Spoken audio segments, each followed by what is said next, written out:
Hey guys, what is up? It is Bibzuda7 here again, and welcome to another RuneScape 3 vlog here on my RS3 Main account. I'm going to be talking about this week's update in this video. Also, just to let you guys know, I know I did say in the description of my Slayer video last night that I will be releasing a clue video today, and that is still coming out today. Just going to be a double upload for today, so I hope you guys enjoy that. Really appreciate all the support I've been getting on the clue series, and I am working hard to get it out as fast as I can.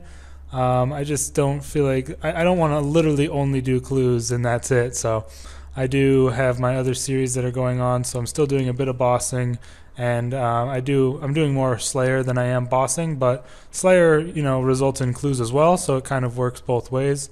Although it is obviously just faster to camp for them, I am still doing quite a bit of Slayer, and I get a decent amount of clues from it. So yeah, hope you guys understand that, and I hope you're all enjoying all the series. I know the clue series is by far my most popular, and I am focusing on it as with most of my efforts. So yeah, either way, let's go ahead and get into this update. This week they came out with the changes to cave horrors and the new types of cave horrors, which is pretty cool. I mean, this was one of the things from the month ahead.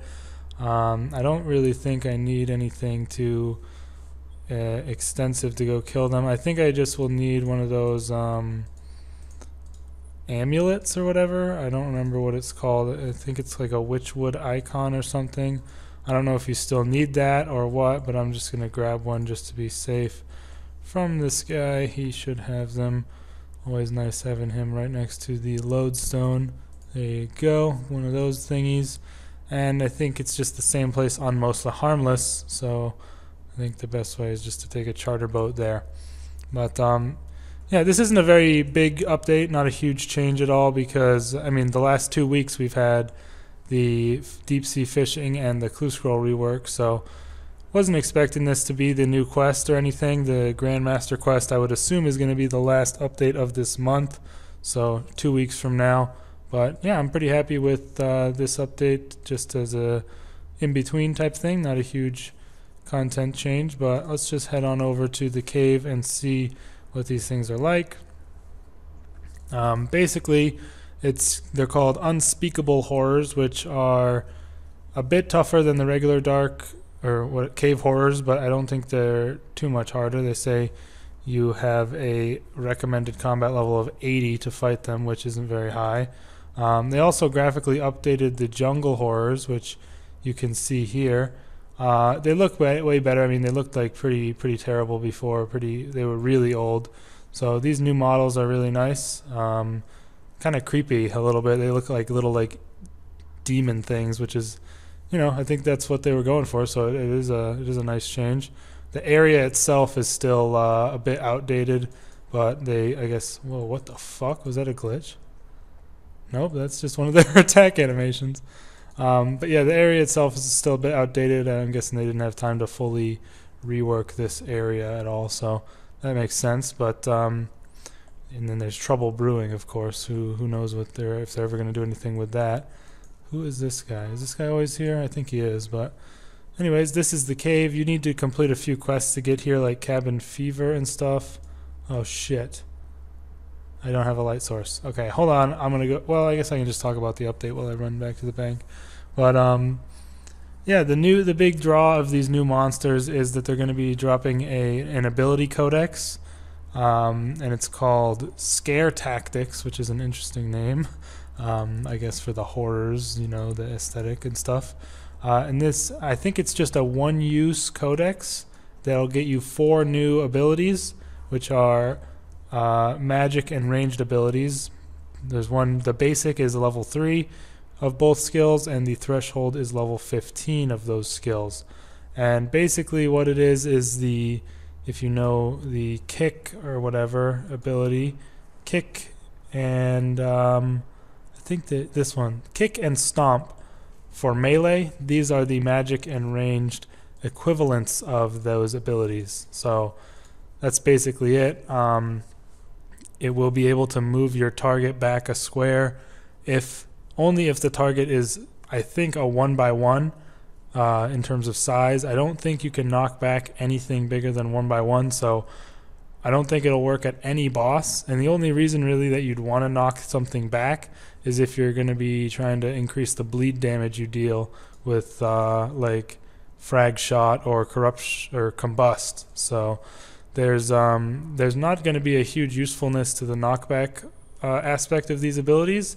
So it's not super clear about, you know, if they're even going to be used at all, because I've read it on the Reddit, and I'm not sure if it's true, but I assume that it is, because a bunch of people posted it, that these abilities like Shock and Horror, which are the magic abilities, share their cooldowns with Impact, and I believe it would be Deep Impact, which doesn't really make much sense, because then I don't see why you would use anything, like why you would want to use these new abilities. Let's see what we got. Okay, these are the regular cave horrors that have been updated. There's someone else over there. Let's see if we can find the new ones. Still cave horror. I'm not sure where they are exactly. Is this guy fighting one? No, that's just a cave horror. This area looks like it's new, I think. I don't really remember these caves exactly. These are all regular. I assume it's going to be over here. Ah, yes, Unspeakable Horror. Okay, so they're weak to mage, so I brought the wrong style, but whatever. I just wanted to check them out. I'm not going to be like camping here or anything. So they have actually a decent amount of HP with 13,000 health on those guys, so that's pretty high. Let's see how we can do against them, even though I have range, but it should be fine.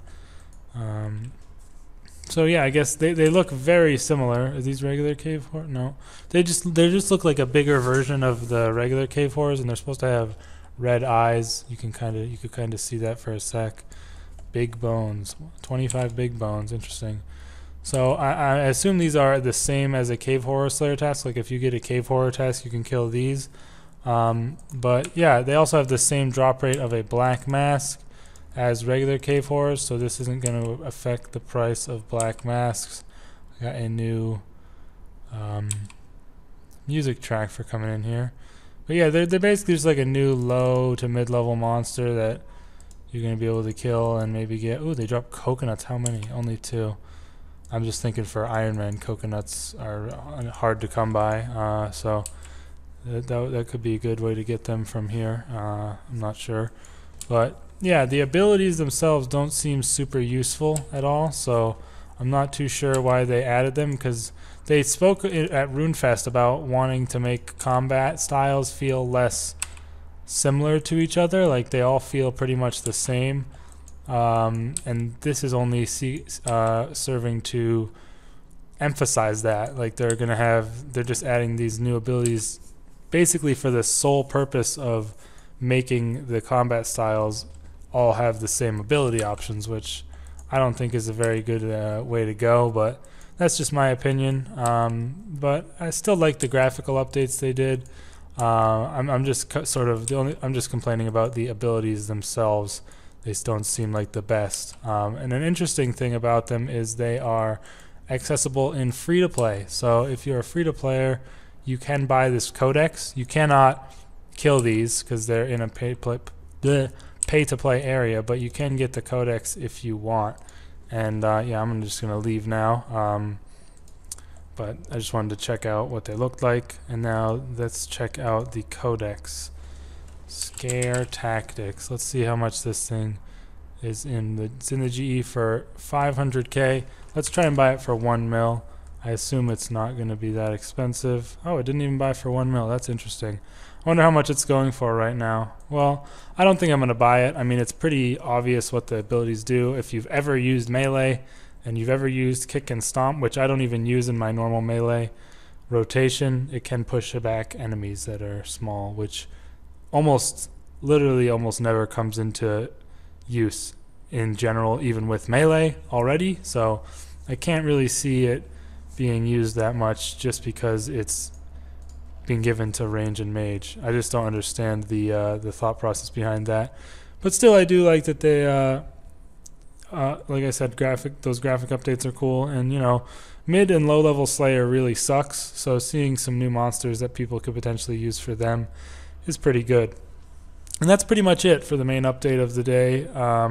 Like I said, not too big, but we did have 2 amazing updates last 2 weeks, so I am not really complaining. As far as the patch notes go, I did check, but I don't think there was anything super significant in there. I think there was 1 or 2 things that I wanted to mention off really quick, but I'm trying to find them. They made a bunch of changes to the deep sea fishing. They did go through with their nerf on the blue blubber jellyfish, reducing their healing from 1,000 each to only 750, which basically makes them almost useless, which kind of sucks. People were really complaining about that on the Reddit and trying to get them to not change them, but they went through with it, and they're pretty much going to be crashed, and the fishing methods are going to be really bad as far as I can tell, unless they make further changes. I don't really see why they nerfed it. It didn't seem like it was going to be OP or anything to me, but I guess they felt that way, despite the fact that Guthix rests are already really good. I don't know how much, let me see. People have been using these. I've never used them myself, but people use these a lot. Let me see the price. They're 12k each, and this heals 3,000 in 1 inventory slot. Doesn't drain stats, doesn't lose adren. So this would have been the same as a blue blubber jellyfish, except it's in 6 instead of 3, which I guess is it's not really that significant, because as far as I could tell, you weren't really using these items for the healing potential. You're using them for the no adrenaline or stat loss. So it doesn't, the healing itself isn't a huge deal as long as the slot heals a lot, which is the main reason why this blue blubber jellyfish change is really bad. If they had made it 4 bites, like a lot of people suggested, of 750, then they still would have been worth a decent amount, because they would have basically been pretty much the same as a Guthix rest, except it would be utilizing fishing as opposed to whatever you get, however the hell you get these things. I don't even know. But yeah, either way, that's just my thought on that. Let me know what you guys think about those. I thought, like, it seemed like they were trying to revive skilling. Like, first, one of the things that people don't really think about a lot that they did to revive skilling is elder logs. You can get elder logs for, they're 5.6k each, which is a lot for an elder log. I mean, you can't really chop them all that fast, but one thing that's very significant about the elder logs is they haven't been added to any new boss or any drop table whatsoever, and that's pretty promising, I think, because it makes you think that they're going to be moving away from adding core skilling items to drop tables so that the prices will go down. So we likely will never see raw sailfish in the boss's drop table. Similarly to, like, we have rocktails. You can get raw rocktails from Telos, a few other places, I think Rots. So it's good to see that they're likely not going to be adding new skilling items to boss tables in the future. So at least we have that to think about for the skilling people, and hopefully it'll allow them to make at least some decent money. One thing that's pretty significant for me as well that I wanted to mention, since the Clue Scroll rework, there were a lot of new puzzle boxes added to the game, and as a result, elite clues were getting puzzle boxes like at least 75% of the time, I would say. When you got a puzzle scroll box, it would be a puzzle box. But they fixed it again, so it is now going to be about 50-50, which is good, because the reason why was before they added a bunch of new puzzle boxes, so there were way more puzzle boxes to choose from than there were Celtic knots to choose from, because they didn't add any new Celtic knots, meaning that the thing would choose puzzle boxes way more often. But they fixed that, which will make elites a bit more bearable to do, which is very good. I'm glad they changed that. They also changed a couple things with the Rum Deal and Cabin Fever quests, updating some graphics and convenience type things, which is very good. I'm glad to see that they did that, along with the changes to the cave horrors themselves. Those are the quests you need to get to them, so that's good that they changed those. And other than that, they changed it so that the Orlando Smith's hat broadcast is now global. So if someone gets an Orlando Smith's hat similar to a Hazelmere Signet ring, it'll be in the global chat and everyone will be able to see it, which is pretty cool. But yeah, that is going to be about it for this video, you guys. I just wanted to talk about the update and give my thoughts. Let me know your opinions in the comments down below. I'd love to know what you think about the new horrors, the new abilities, and the changes they made to the jellyfish. So yeah, just leave a comment down below, your thoughts, and I will see you later, probably tonight at some point, for the Clue Scroll Chronicles episode. See you guys for that, and peace.